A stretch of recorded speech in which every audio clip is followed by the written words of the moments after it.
Tanya. This is a continuation of my series, 7 cards for 7 days, and we are on July 11th today, Monday, and I hope wherever you are, when you see this, it helps you in some way to navigate the energies of this week coming up. Our first card for the day, today, Monday, is the Four of Swords. I'll move that in a little closer for you. Maybe you can see that a little bit better. You can see a figure who is reclined. It almost looks like on a coffin. And the swords are hanging on the wall, 3 of them, and then one beside him or her. And this card is, to me, truce, which can be an agreement met, completed. It can also be a retreat, a contemplation inwardly. It can even be illness for some people, but I don't think that's what it is here for us, for our collective reading. It feels to me that it is definitely stepping back for a moment, looking at things, letting the dust settle so you can see more clearly. And the 4's earth number, getting that sense of stability and groundedness. Kind of he's in a reclined pose, so reclining, stilling, containing the mind possibly, so that clarity can come on through. For Tuesday, we have the 10 of Wands. Again, I'm using the Rider-Waite-Smith deck, and we see this person kind of stooped and obviously overburdened. I've been thinking about that concept a lot. There's a concept from a Native American, a Seneca elder, the idea of the burden basket. This was particularly pertaining to women, but I think it can pertain to all of us. Are we taking on too much? Have we expended so much energy that we're burnt out on something? It can be the end of an energy cycle. 10s are a kind of completion. And, the wands, the instincts, what we sort of instinctively feel. And maybe even the cords that connect us to other people, in terms of energy. Do we need to stop Tuesday and, reevaluate those? We're coming up to that full moon in Capricorn, the 13th, I believe. And maybe that's a good moment to stop and, like I said, assess those or reassess those energy connections where you're putting yourself out there and feeling if that's good for you or not. Well, when we get to Wednesday and we get to that full moon in Capricorn, we get the Devil. And, just looking ahead, we have several more majors through this week. So there's some big energy themes going on. When I see the Devil, I think of William Blake. And he was a romantic poet, an English romantic poet. And I used to teach poetry, so he was a favorite of mine, or is a favorite. And he made a distinction between Satan and the devil.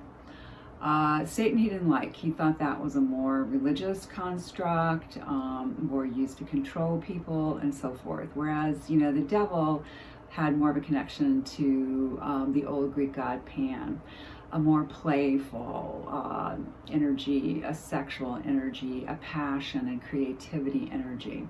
So it's, kind of hard to say how that might pertain to any one of us. What will that full moon in Capricorn bring? Seeing our bedevilments, those areas that are tricky for us, where we get hung up, maybe get angry. Saturn rules Capricorn, and, Saturn to me has some connection here to this playful, devilish energy, and then also that heaviness that can come on the darker side of it. So could be a good day to, bask in that full moon energy and try to feel the playfulness of it, the joy of it, the creative passion of it. And, if there are places where you feel bedeviled, laugh.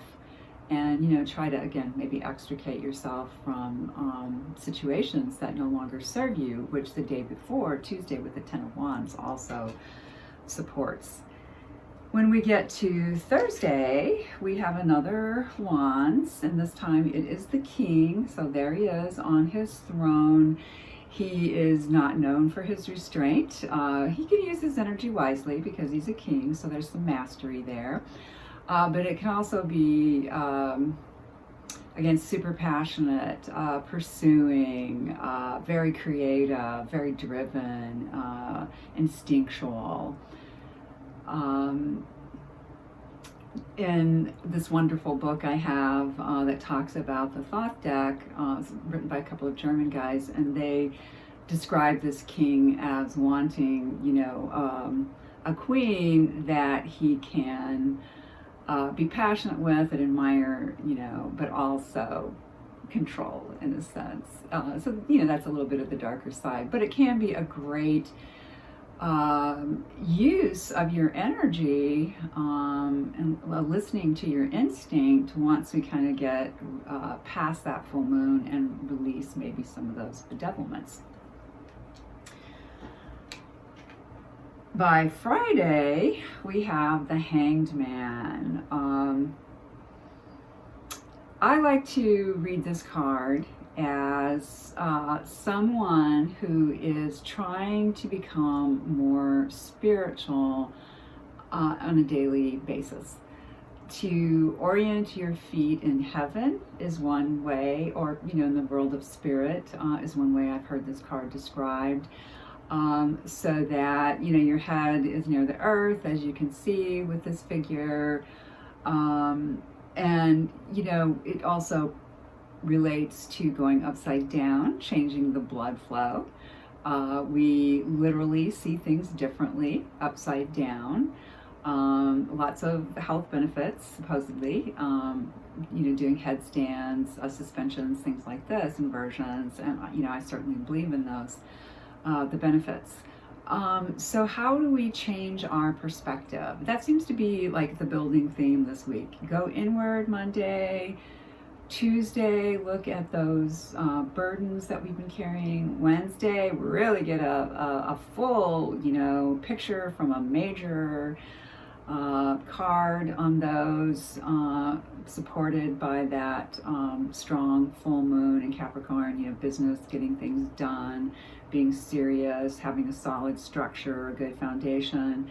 And then moving into that strong use of energy through the King of Wands, the instinct, passion, creativity perhaps, and then coming to another pause and saying, am I living with integrity for me?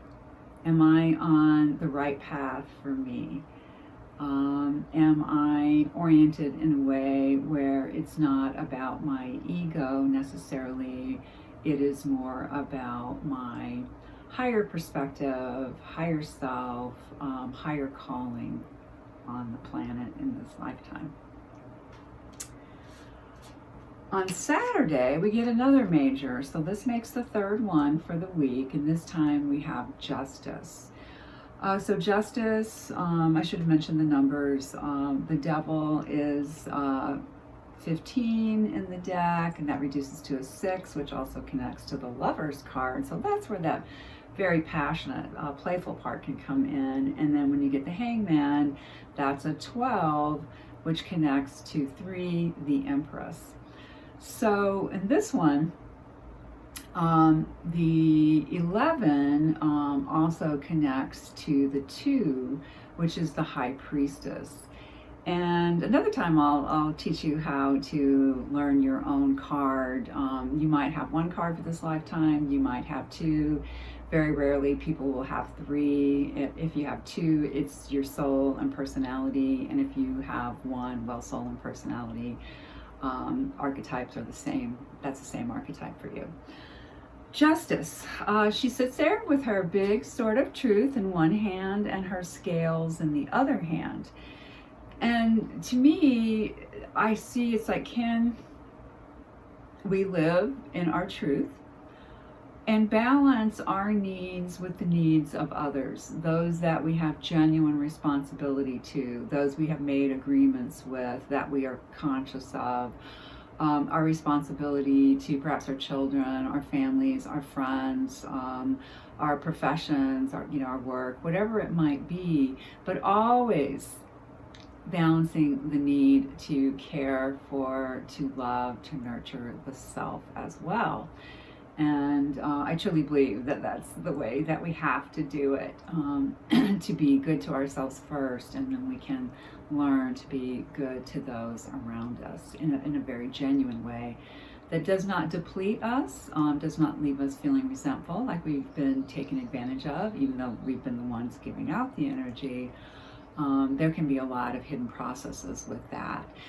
In a larger collective sense, perhaps we see some justice happen. We see people we know or at least perceive to have committed injustices upon society, upon others, individuals, and that, some justice starts to show for people who do not follow the light, who do not believe in the free will of others, but use manipulation and coercion to get what they want or think they want. We end on a beautiful note on next Sunday, which is great. And this is the 10 of discs, again, connected to Earth, to stability, to getting practical things done.